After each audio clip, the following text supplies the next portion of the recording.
I used to think trust died quietly, that it faded like color from an old photograph. But that night, it shattered so loudly I still hear the echo. "Don't wait up," Emma said, tossing her overnight bag into the back of her gray SUV. "Mom's been feeling lonely lately. I might stay the night." She leaned in for a kiss, soft, casual, the kind we'd shared 1,000 times. But her eyes didn't quite meet mine. That was the first crack. I nodded, smiled, told her I loved her, and watched the taillights disappear down the driveway. Something inside me refused to settle. Maybe it was the way she avoided my eyes.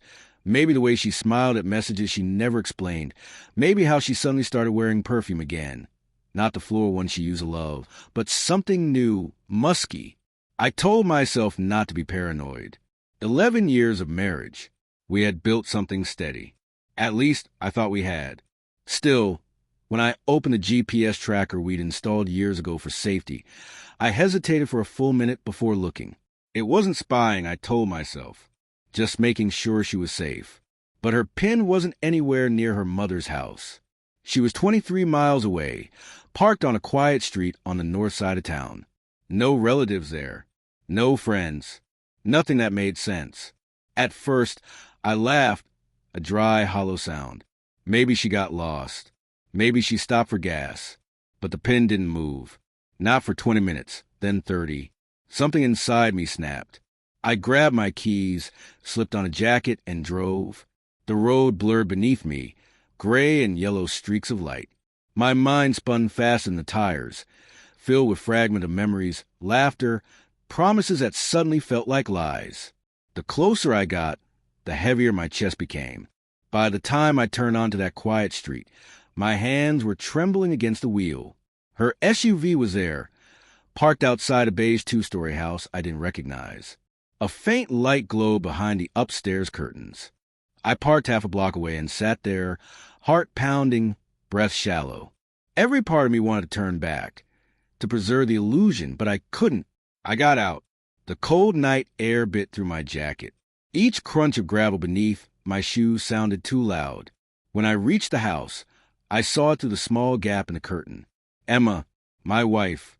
Her hair loose, her laugh soft, familiar. And she wasn't alone. A man, tall, dark-haired, a stranger, brushed a strand of hair from her face and kissed her. I didn't realize I'd stopped breathing until my chest burned for air. The world tilted. Everything went silent, like my life had collapsed in front of me. I don't know how long I stood there. Seconds, hours, maybe both. When I finally walked back to my car, I wasn't angry. Not yet. Just empty. Hollow. Like someone had scooped out everything inside me and left an echo. On the drive home, I didn't cry. I didn't scream. I just replayed every moment of our life together. Every smile, every I love you, every night she turned away and said she was tired. When she came home the next morning, sunlight spilling through the blinds, I was sitting at the kitchen table. I heard her key turn in the lock, her footsteps soft, unbothered. "Morning," she said with a smile that didn't reach her eyes. "You're up early." I looked up. "How's your mom?" I asked. She froze for just a second, then forced a breath. "She's better." We stayed up talking half the night. I nodded slowly. "That's good." The silence between us was heavy. I took out my phone, placed it on the table. The GPS map still open, glowing blue. Her face went pale. "Who lives on Birchwood Lane?" I asked. She stared at the screen, her mouth open like she was searching for the right lie. "Don't," I said quietly. "Please don't lie again." Her voice shook when she spoke. "Michael, I didn't mean for you to find out like this." I laughed, bitter and sharp. "Like this? You mean you plan to keep lying?" Tears filled her eyes. "It's not what you think. It's complicated." I slammed my hand against the table. "Then make it simple." She flinched, then whispered, "His name's Adam. We met at the gym." It started as talking, then coffee, then her silence was the rest of the answer. "How long?" I asked. 6 months, she said. The number hit like a punch. 6 months. Half a year of shared lies. I laughed again, hollow and broken. "You've been visiting your mom a lot lately." She reached across the table, but I pulled away. Don't. Her voice cracked. I didn't mean to hurt you. I felt invisible. You were always busy, distant. I thought you stopped caring. I stared at her, my throat burning. Stop caring? I worked 2 jobs to pay off our mortgage. I thought I was providing. She said nothing, just cried, her tears falling silently. I wanted to scream, to break something, to hate her, but I couldn't. I just felt tired.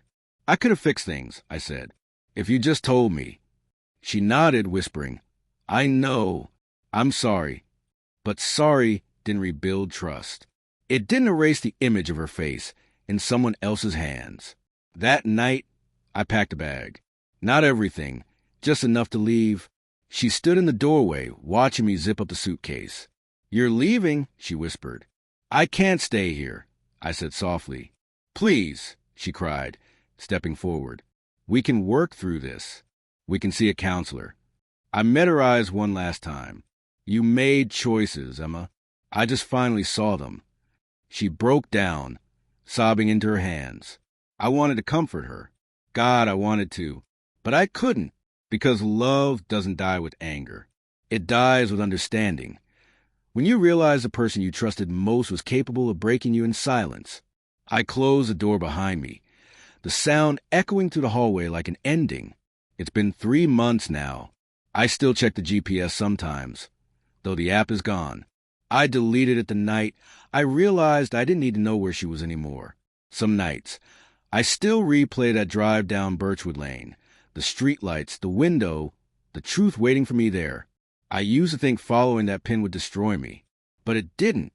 It just showed me what was already broken. Trust doesn't shatter in a single moment. It erodes quietly, piece by piece, until one night you finally see you're standing in ruins.